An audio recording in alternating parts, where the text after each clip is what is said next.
So firstly, Sarah, could you tell us a little bit more about yourself and who you are, what you do, how you got here? Of course. Thank you so much for having us on the webinar. We're so excited by plant-based health professionals' work because we started Made in Hackney about 10 years ago, and it was such a gap in the market, and we really sort of came up against quite a lot of resistance from healthcare professionals. So when you guys came along, it was like music to our ears that such an organization was being founded in the UK. So thank you very much for all your work. It's really vital, and we really appreciate you. So who am I?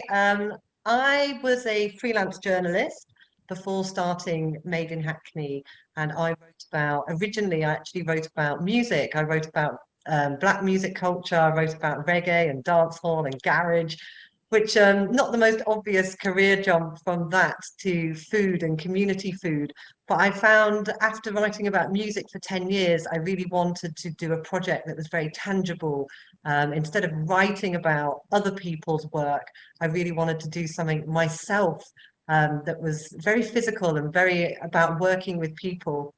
So I became vegetarian when I was 9. So the quite simplistic reasons of doing it for the animals. I couldn't connect with the idea of loving animals, being taken to see them, in sanctuaries and things, and then eating them for dinner. So I made that transition when I was 9. And then when I was 18, I made the transition to vegan. And prior to that, I had some quite serious issues with IBS, quite extreme symptoms.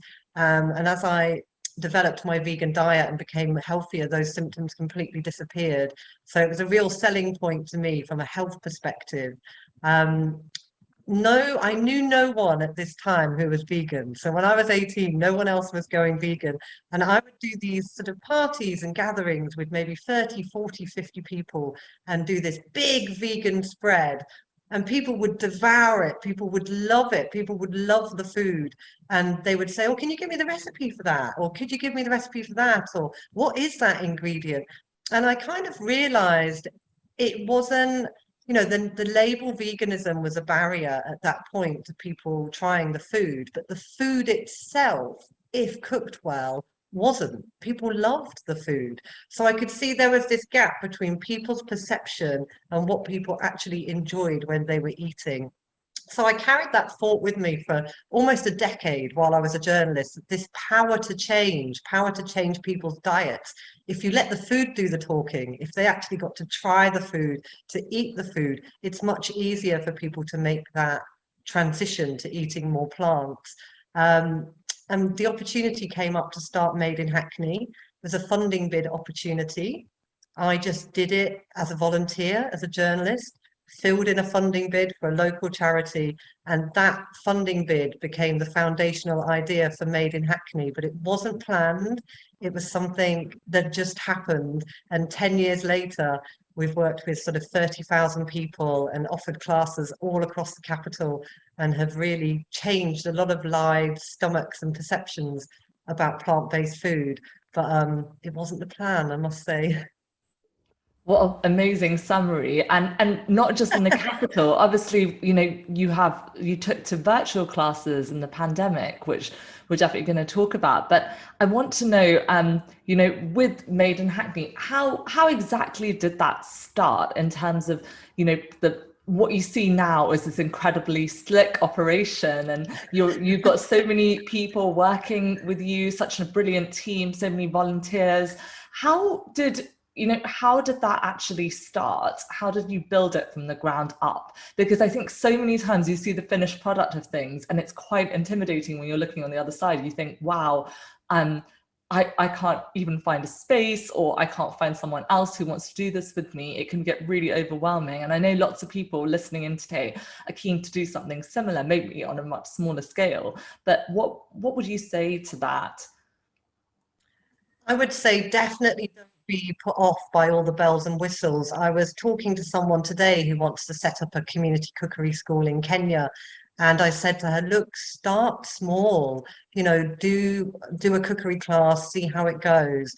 Don't think you have to launch with a newsletter, with a website, with an event, with a volunteer program, you can if you have the capacity and the means, but you don't need to. If you really have the passion to bring plant-based food education to a wider audience, you can just start by doing a free cookery class, just one, seeing what the learning is, seeing what the response is, seeing what people want in terms of more classes, and then you can grow it steadily from there.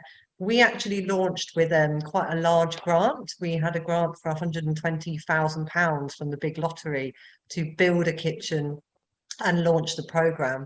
But I was very naive, you know, I put in very low costs for the volume of courses we were going to deliver. So I was like, we're going to deliver 50 courses to like loads of people, and there's just going to be me and, you know, one teacher. And it was a very unrealistic, naive bid.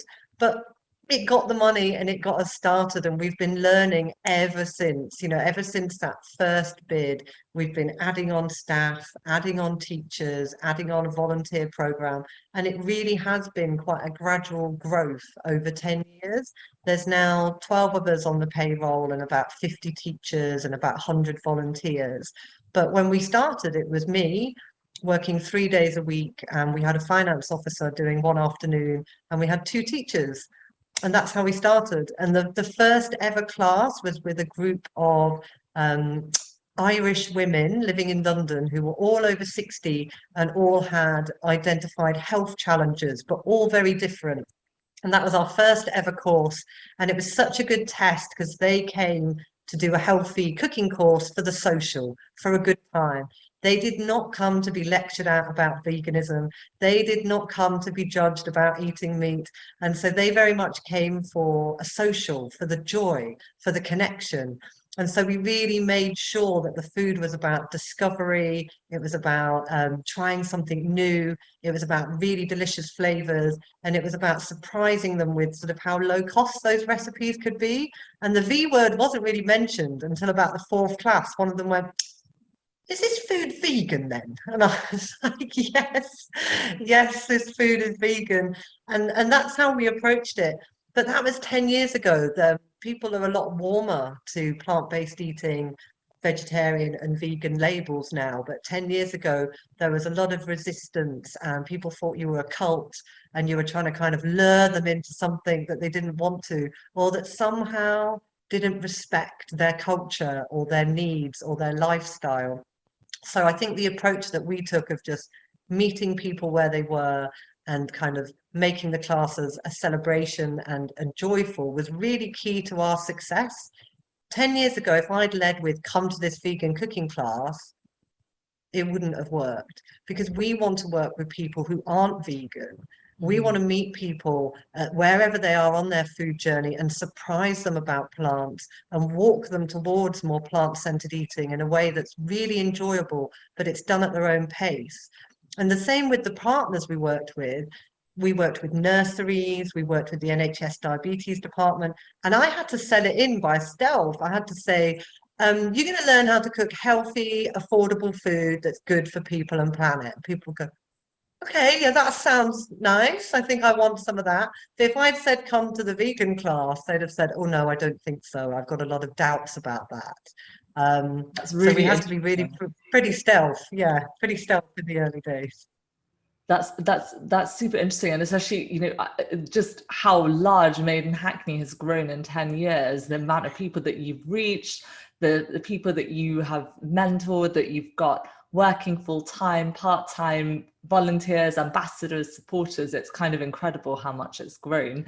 And obviously you've seen that real wave in plant-based eating, that kind of that awareness grow.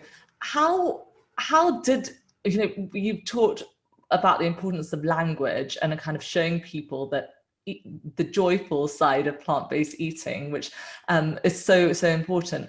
How did you respond when people felt that, for example, they wanted to make some of their cultural dishes and that often contained meat and dairy and things like that? Because I know that within Hackney, it's an incredibly diverse population. You work with, you know, a huge number of people from different backgrounds. How did you accommodate those differences, religious, cultural people's, you know, preferences? And you know, that's such an important question, because when we started Made in Hackney, when I started it, I hadn't given that the consideration that it was really needed. I hadn't planned for that. So the third group we ever had was a group of ladies from the Zimbabwean Association, and they were on a food growing course at the farm, and then they were coming, a farm in Spitalfields, and then they were coming to us for a food class. And we had a very young, very white chef leading that class, but he did have a fabulous sense of humor, and he was extremely warm and extremely good with connecting to people. And I said to him, make sure you let the ladies share their stories of what they would normally be eating, how they would normally be seasoning this food, and you learn from them, because what you're going to show them is very different. So that's how we approached it the first time round, and it worked well because he was a really good sport, he was really fun, and the ladies were just really up for going on a bit of a journey and learning new things. And we had fabulous feedback from that class, with them saying that over the course of 6 weeks, some of them had lost weight, and some of them were now viewing meat as a side dish rather than as the main attraction. So quite amazing change. But over the years, we realised it was much more effective to have a team of teachers who were really from a wide variety of cultures and experiences. So we now have lots of teachers who, you know, are specialised in West African cuisine, or Southern African, or East African, or Indian, or Mexican. And so we really have a very diverse teaching pool, so people can really teach those dishes authentically, but plant-based versions. And that's the most effective way of doing it, for sure. But we certainly weren't doing that right at the beginning. At the beginning, it was very much just about respect, warmth, humor, and the teacher being open to learning, so that it's more collaborative. So the power dynamic isn't, hi, I'm the teacher and I'm going to tell you how to eat. No one likes being told how to eat. No one likes being told by their doctor or their health professional how to eat. You can make suggestions that sound appealing, you know, but if you just tell someone, we all throw up our barriers, you know, we kind of resist. So it's about making it a conversation and making it feel collaborative. But I'm super proud of our diverse roster of teachers now, because we have some phenomenal cuisine from all around the world, and You I think do, that's and just really key. I think what's amazing is also how regional it is. There's been a huge conversation about cultural appropriation of food, and sort of, particularly in vegan spaces, to be, you know, open about that. There's sometimes you'll see things like West African peanut stew, but then there's actually a huge diversity in how that peanut stew is created in different parts. And then, you know, it's just, it can be kind of discouraging sometimes to see that. Or I know that for myself, if I type in a vegan recipe for dal, in the first 3 pages, there won't be a single recipe that's from a South Asian person. And so it can be, you know, it can be challenging sometimes. And what I love about Made in Hackney is that you do have a very diverse range of teachers, and actually you drill deep into some of the regional specialties as well. So you'll get kind of Nigerian dishes, or, you know, really going into specifics in a way that sometimes in plant-based recipe books or online spaces, you don't really see that regional celebration of food, which I think is so important to actually authentically, as far as possible, create these plant-based versions.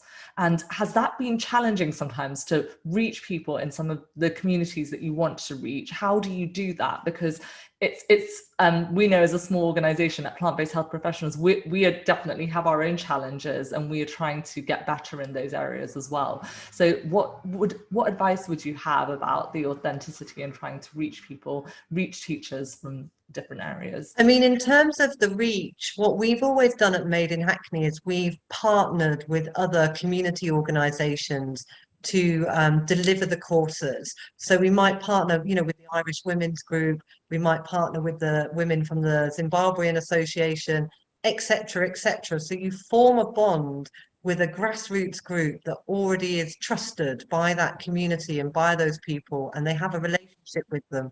And then before you deliver the cooking course, there's like a consultation process of, you know, what are people's kitchens like at home? What are their biggest barriers to healthy eating? What do they find challenging about cooking on a budget, if there is a low budget? You know, get the details of the people you're going to be doing a cookery course with, are they living in a hostel and have no access to a proper kitchen? All these very important details. We've also worked with recovering addicts who are new mums, and they had very specific parameters that they needed to learn to cook in. So find that information out and then make the course bespoke to that group. So they're not sitting in a room thinking, what is this teacher on about? They don't understand. I don't have a food processor. Or why is this person recommending I eat, this dish when I've never gone anywhere near a dish like that in my life? So there's already that connection and that understanding, and then you make the course bespoke to them. We've been asked a few times, why don't you standardize your courses and roll them out nationally? And I'm like, well, yes and no. The beauty of our courses with groups is that they're all bespoke. And so, we change the program according to the people in the room. And it might be that someone's a brand new cook. They're really new to cooking. They've been living off ready meals.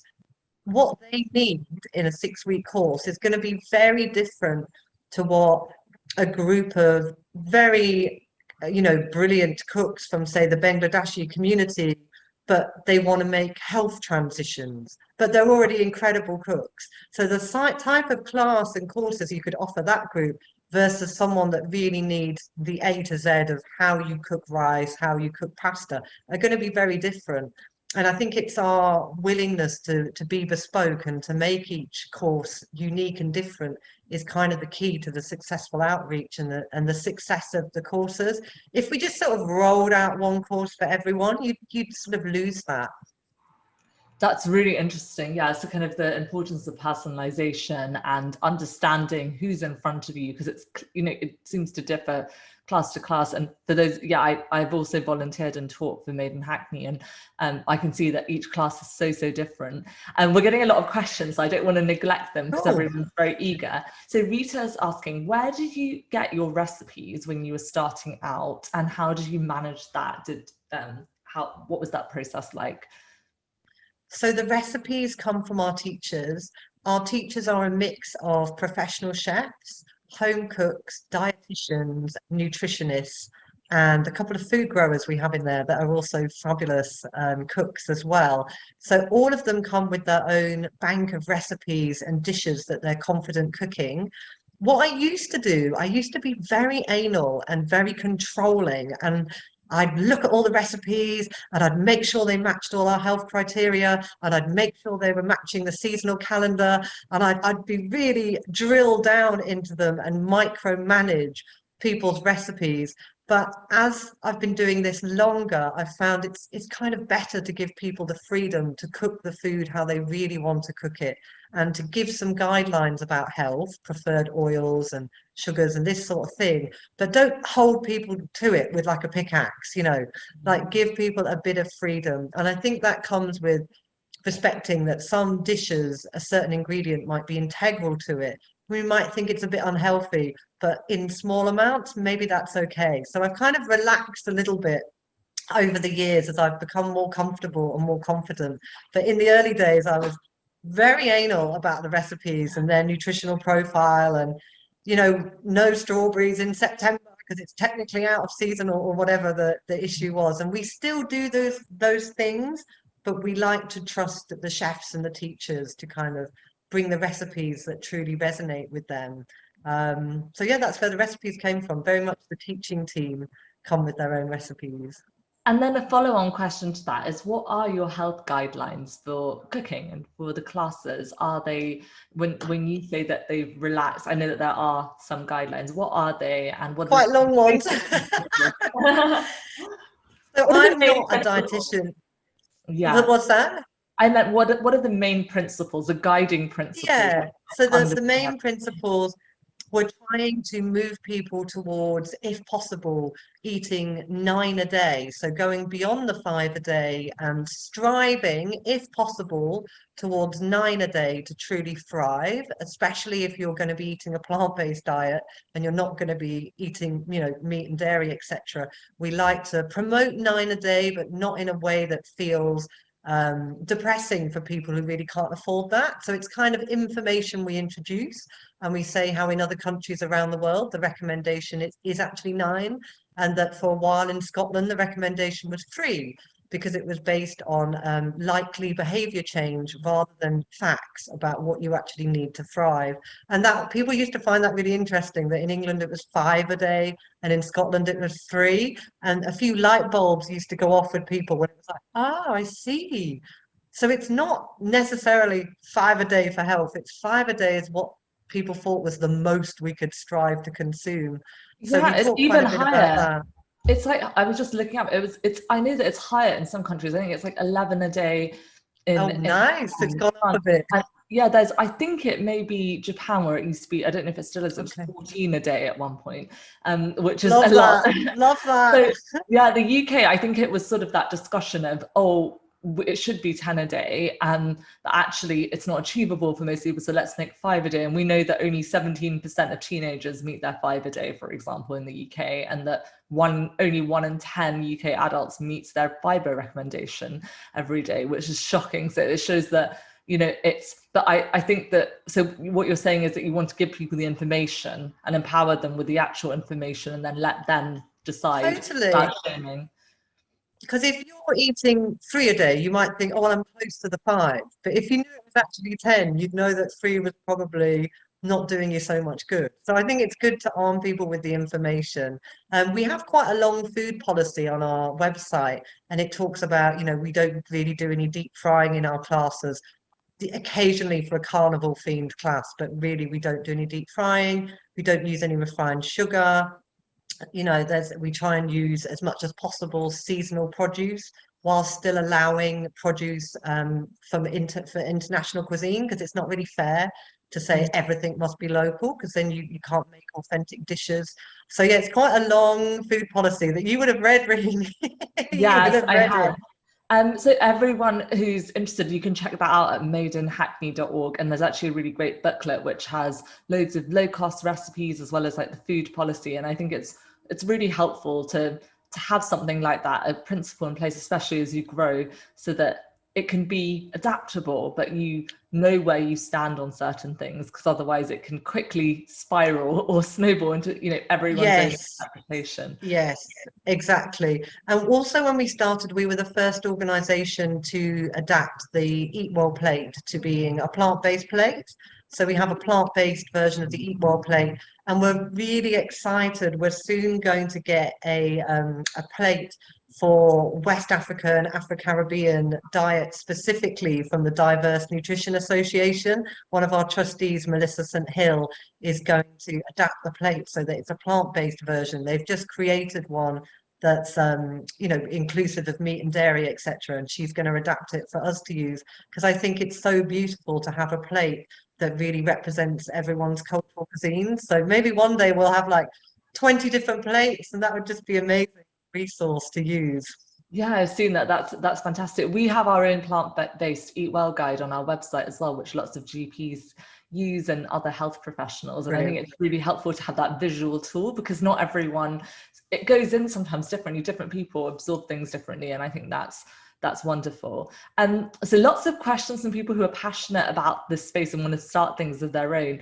Nancy's asking, when you first started out, how did you advertise and draw in class participants? What tools did you use back in those very early days?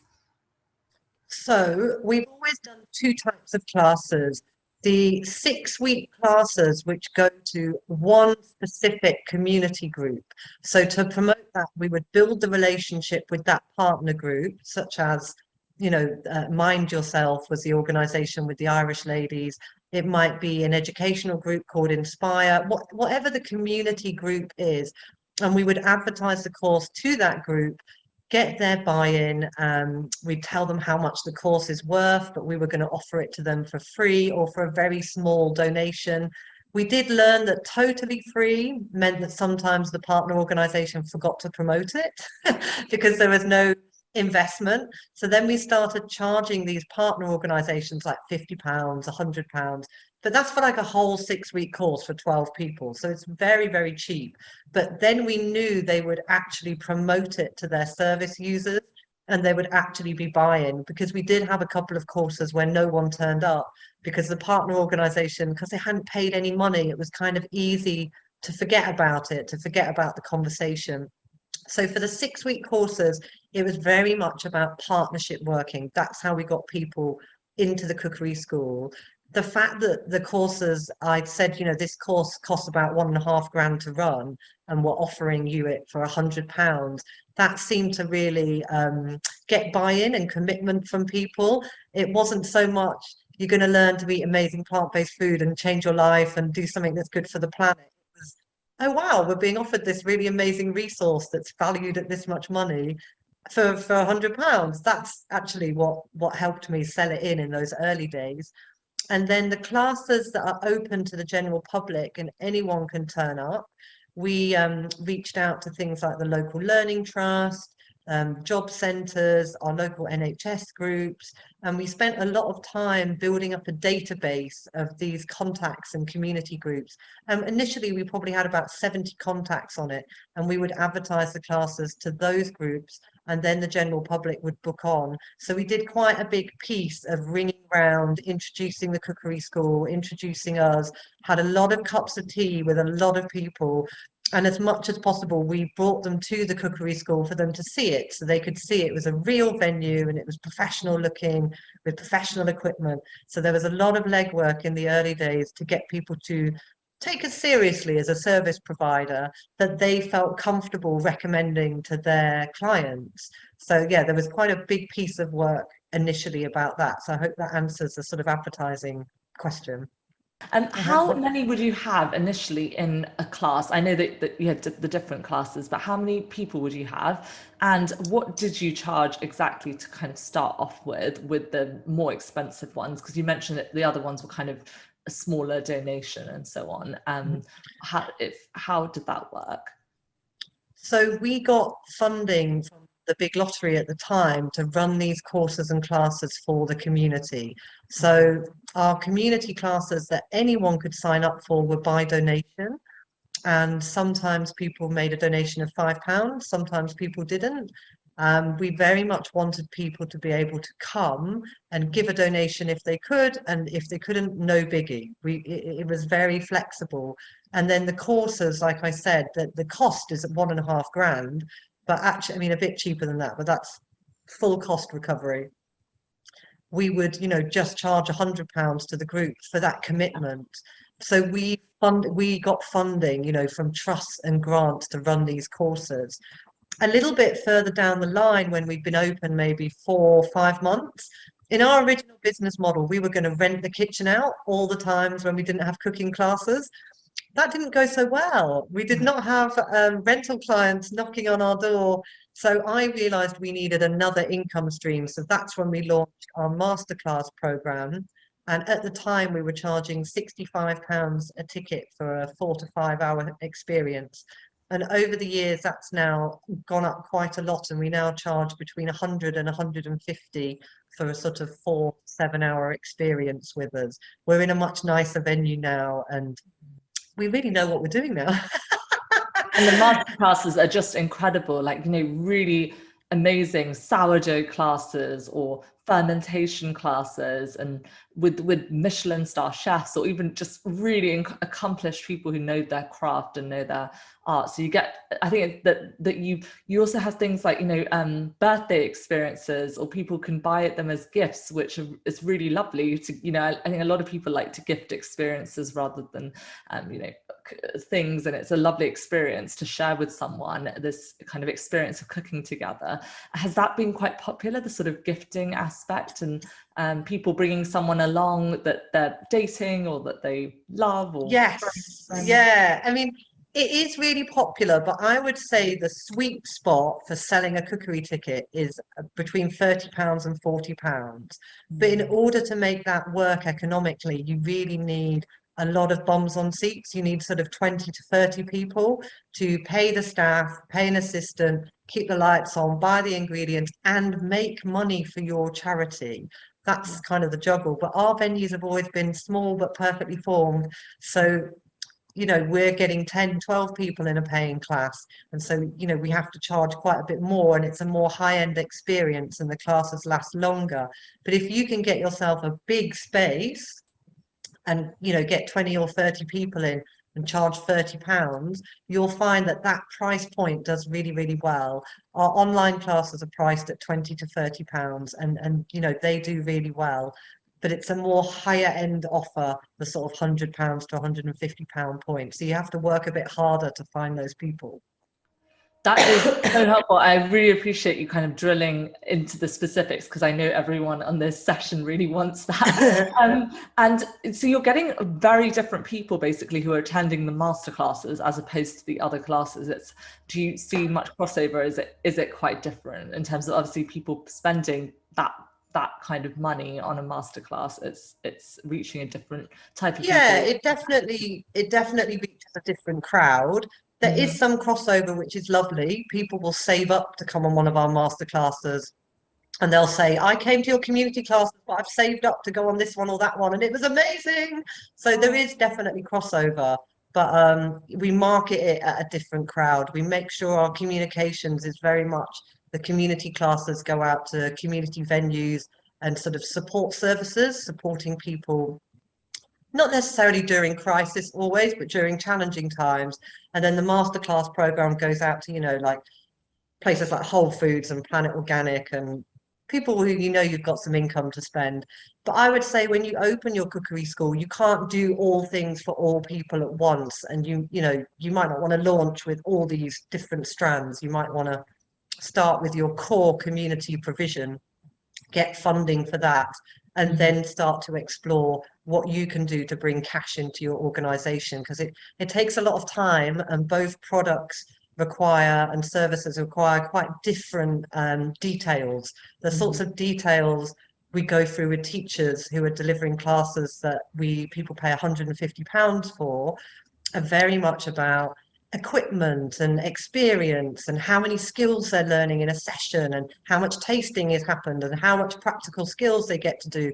Whilst the community classes, we spend a lot of time talking about managing mental health issues, you know, managing challenging behavior, so they exist quite separately in terms of where we focus our attention and what we're the service that we're providing. That's incredibly helpful. Rita also wants to know, do you have partnerships with local producers? I assume this means kind of fruits and vegetables and other kind of food suppliers. Yes, we do. We have a lovely partnership with Growing Communities, who are a organic veg box scheme. They're kind of like the Don Dada of local organic veg box schemes in London, and they've mentored about 20 other groups to set up local veg box schemes around the UK. So we use their veg bags in our class and kind of introduce people to this is a more affordable way of accessing organic produce, if that's something you want. We don't push it too much because it is still more expensive than buying your groceries in the market or even in Lidl. It's definitely more expensive than Lidl. So it's just an option that we share with people. You know, this is a veg bag scheme. It surprises people how much cheaper Growing Communities is than, say, like a Riverford box or something like that. So it's useful to share that information, and they definitely get quite a few sign-ups from referrals from our classes. So we know it works. But yeah, so we work with Growing Communities, and you know, they sometimes give us very large amounts of salad for events and things like that. So it's really nice to have that connection. Wonderful. And you also had other partnerships, or you know, I think because Made in Hackney is just so loved by everyone, you had quite a lot of donations for the meal boxes and things like that. Obviously, with the pandemic, you had to shift from being a in-person experience of the community cookery school to offering, you know, meals to people, to households that really needed it during the pandemic. Could you talk us a little bit through that? Because that was, you know, that was unprecedented for so many of us. Everyone had to change so many things about the way they were living. But I think for what you do, you know, so much of Made in Hackney was just built on that in-person experience, and this changed everything. So how did you react when that was happening, and how did you pivot so quickly? Such a big question, and slightly traumatizing, because as we all experienced that kind of the week leading up to the first national lockdown in the UK, we obviously were all experiencing what was about to happen. We all had a different schedule of kind of accepting psychologically what was about to happen, and you'd speak to someone on the phone and they were still like, so let's go out for dinner next week, and you were like, that's not going to happen. So there was that strange week, wasn't there, where everyone's reality changed at a slightly different time. So we were a little bit ahead of the curve. About 3 weeks before the first lockdown was announced, we could see what was coming. And because we're in touch with our community extensively, we were listening to them, and they were saying, I'm scared to go out my house, I'm elderly, I've got asthma, I shouldn't be going to the shops, I don't know how to get food now, my husband's been made redundant because they're worried about, the sales collapsing. So we could just see there was a lot of job loss, a lot of fear to go out, a lot of struggle to get food. And at the same time, we could see people weren't going to be able to turn up for our cookery classes. So at this point, there was no furlough on the horizon. And also, we could just see there was this massive need for food, a critical need for food, that if it wasn't met, people would put themselves at severe risk to get out to the supermarkets and get food. So we said, right, okay, we're gonna, and it wasn't my idea, it was one of the other team members' idea. They said, let's do a takeaway service. And we were like, don't really want to become a takeaway just to support the cookery school. And it's like, well, we should be delivering these meals to people that really need them. And we're like, how are we going to fund that? Would the funders let us use our cookery school money for the meals? How will that happen? So there was a little bit of time ringing up funders, but they were a bit slow off the mark, I must say. Some of them were still living in a parallel universe where everything was going to be normal in 2 weeks' time.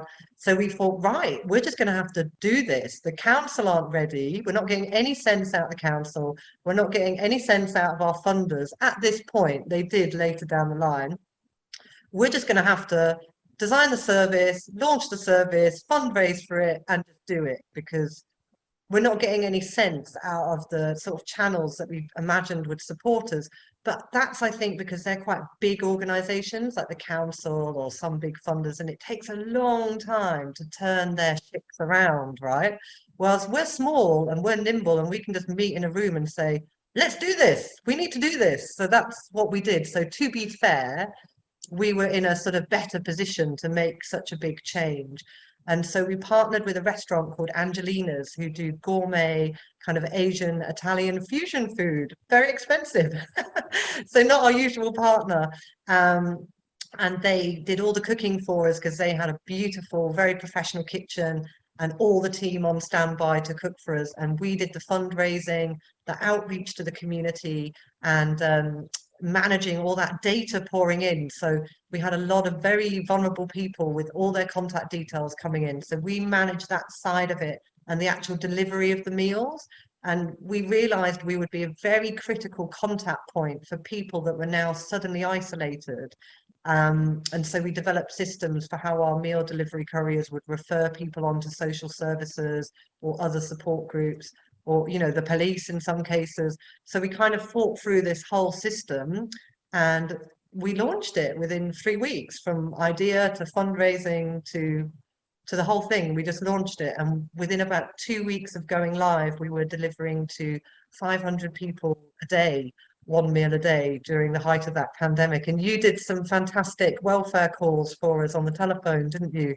Ringing up people and checking if they were okay. Yeah, checking how they'd got the meals and everything.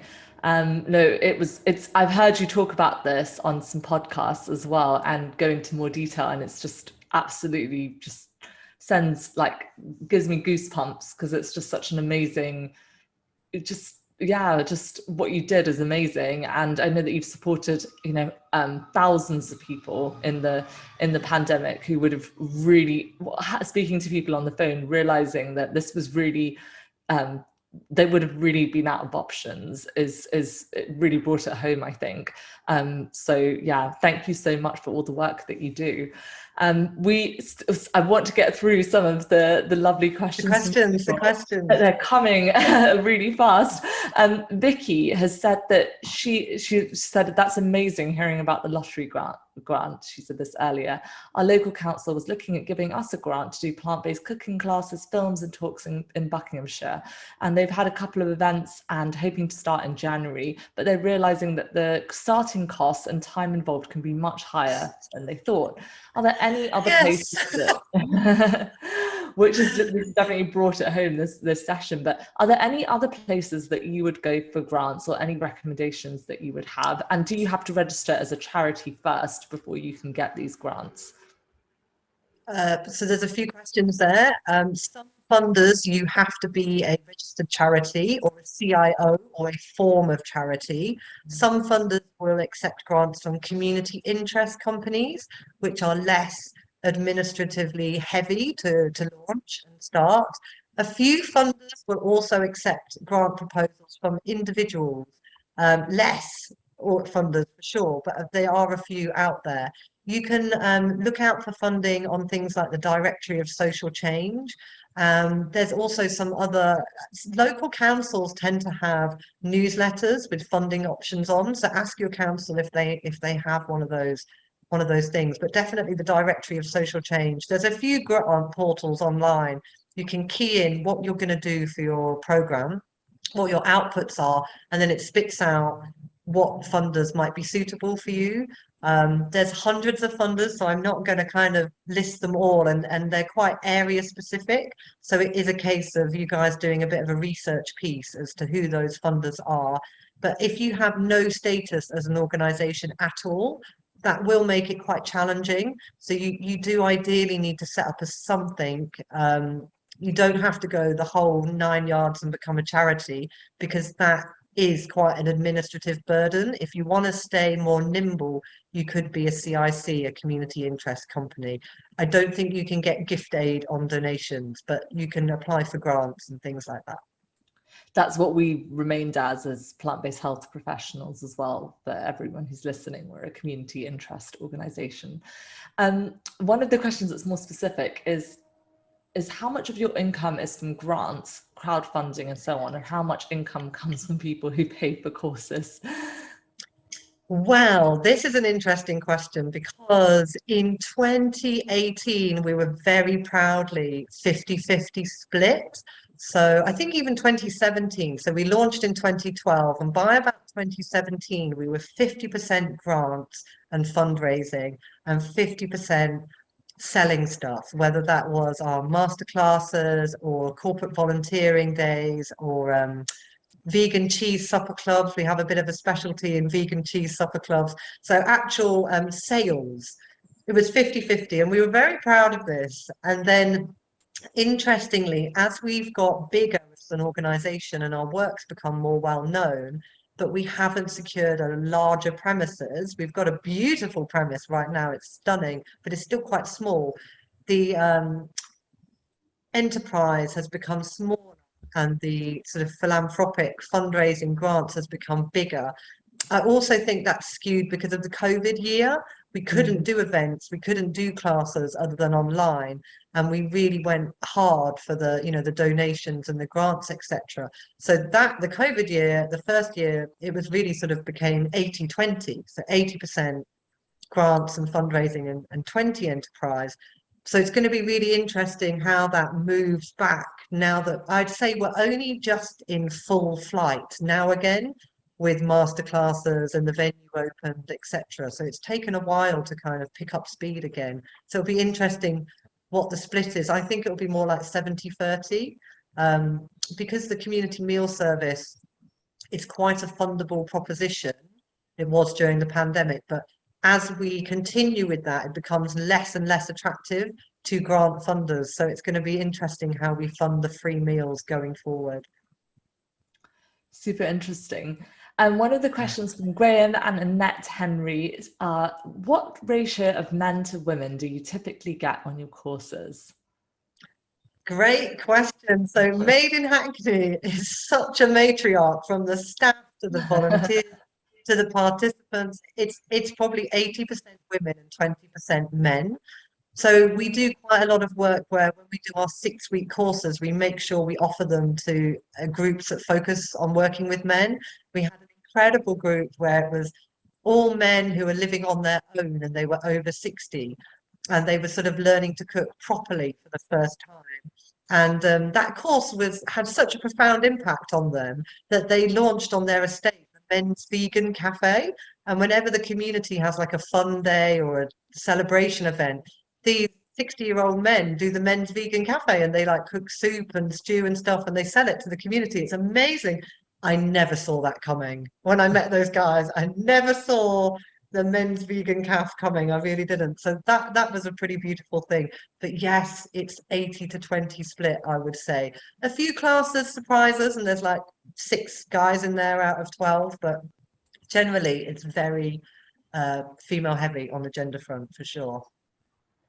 No, that I would expect that. And let's often reflect on other statistics, even about plant-based eating. I think it is more driven by women, and you see higher numbers in women.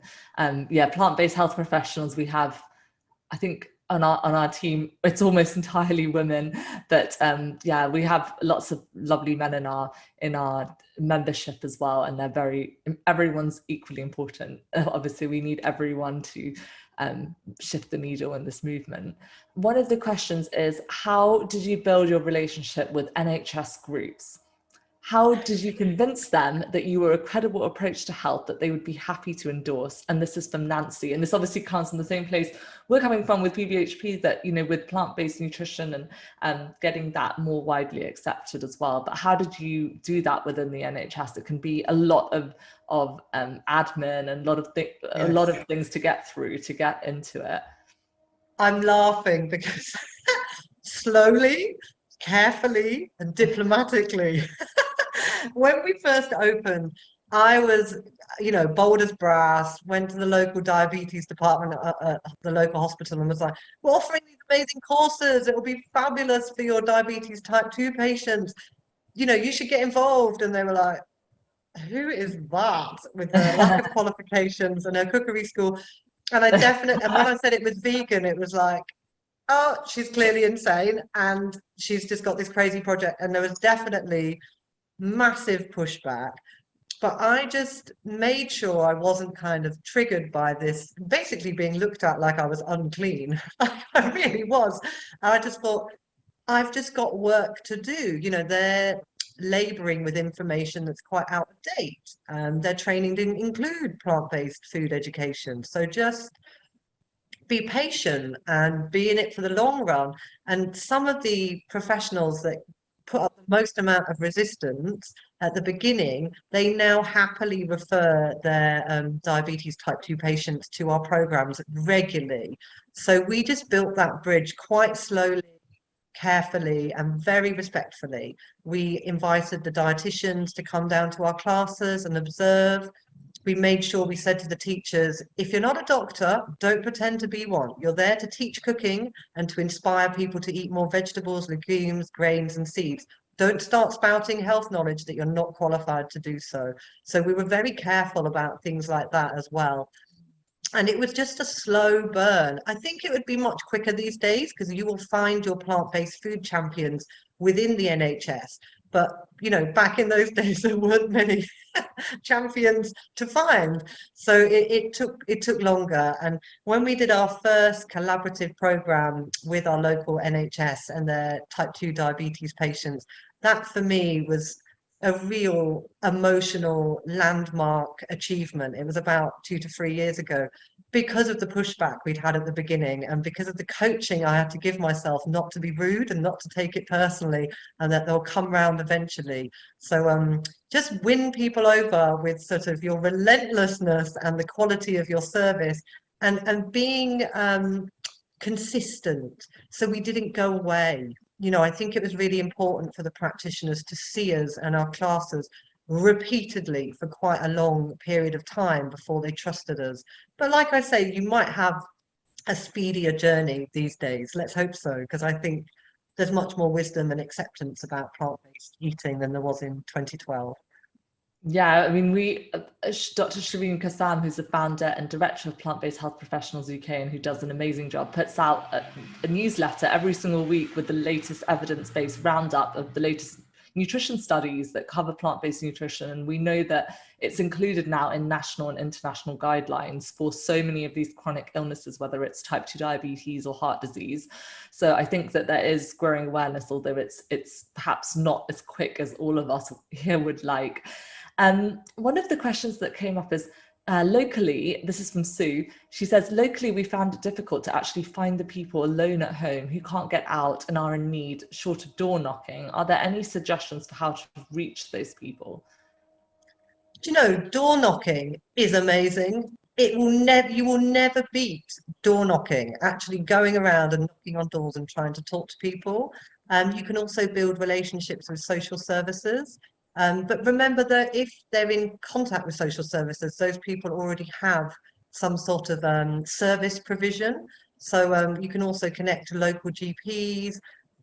You know, we really connect with so many different groups, the job centre, the local pub, depending on where you are. Sometimes the pub can be like a brilliant way of meeting people. Like we put our stuff in Weatherspoon's pub. People thought we were crazy. I was like, no, this needs to go in Weatherspoon's pub, because if you're in there discussing your high blood pressure with your mate or whatever, you might think, oh, I might just give that a go.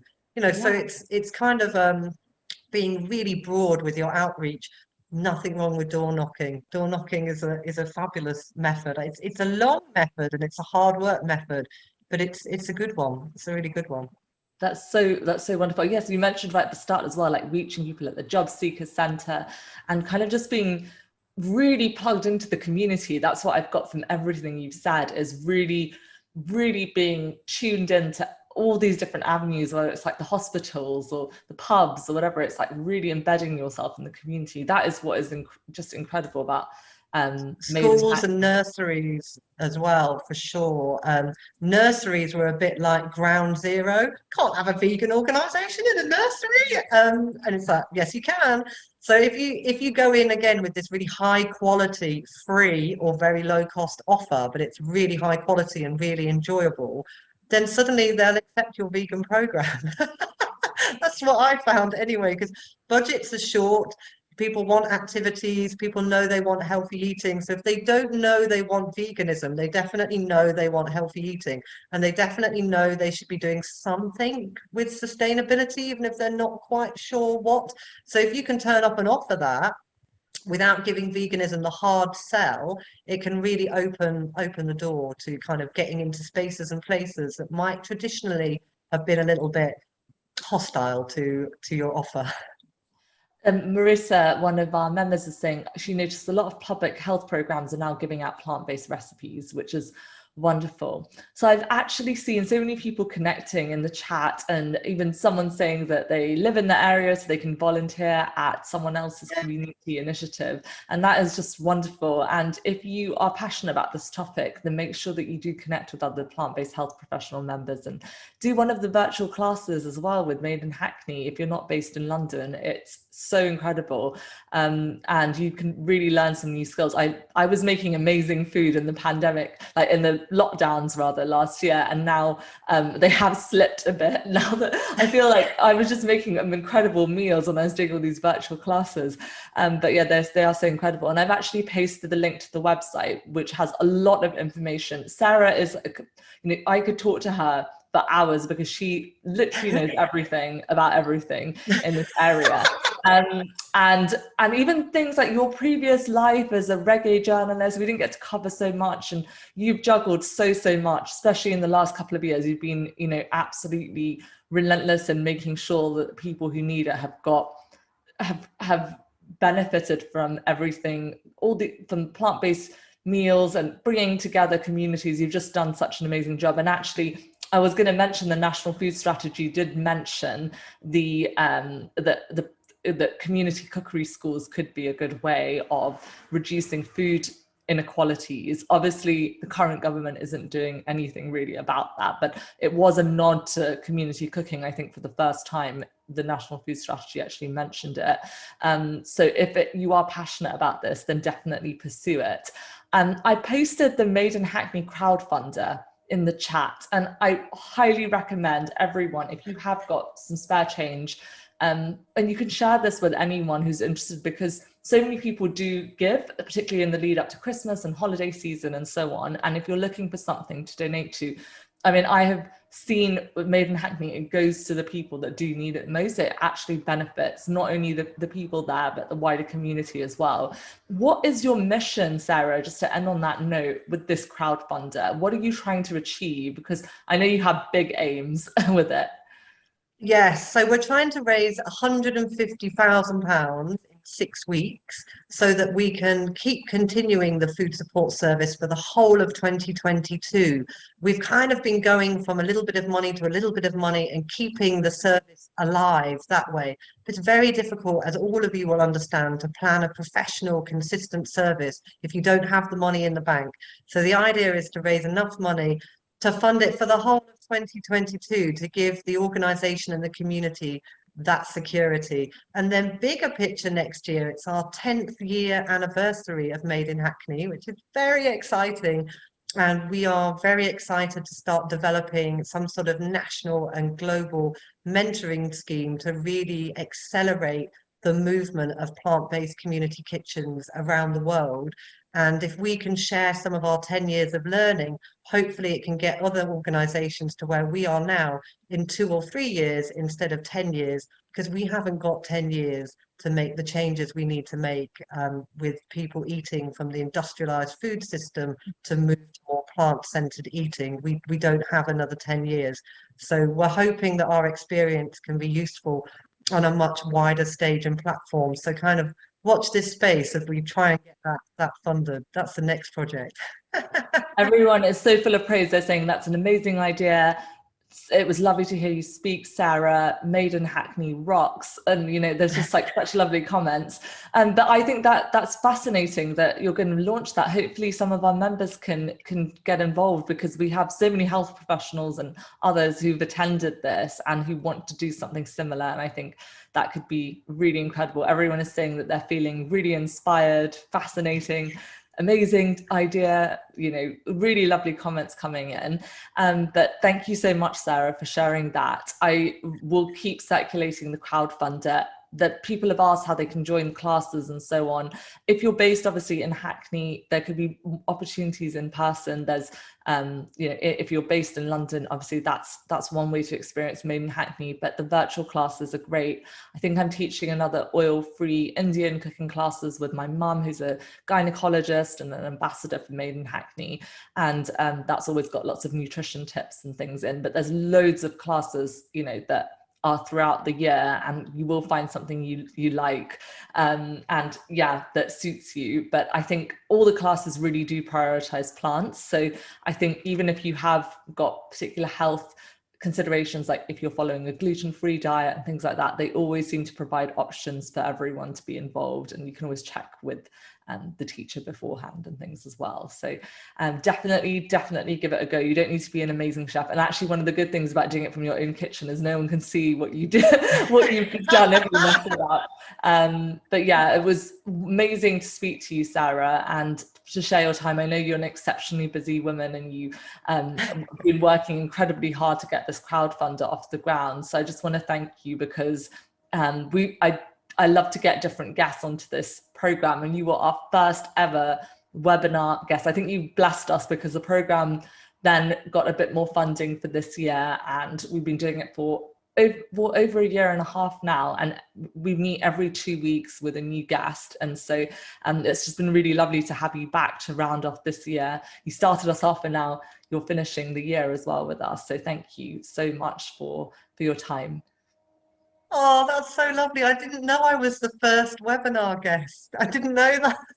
Yeah, you were the first ever guest. So anyone who's watching this, we actually did a cook along, and Sarah showed us how to make a plant-based mac and cheese and oil-free steamed greens. And we just saw actually the inside of the the old venue as well for Made in Hackney. So that's really nice if you want to just learn a little bit more. Obviously, that was a really different time. We actually had a completely different conversation there, and it just shows there's so many different Completely aspects different. that you can talk about. But go and check out the website for Made in Hackney, because there's tons of info on there, and you can always reach out to me as well if you had other questions, and I'm sure that we could find answers to those for anyone who's starting their own initiatives. But thank you so much, everyone, and good night. Hopefully see you in a few weeks.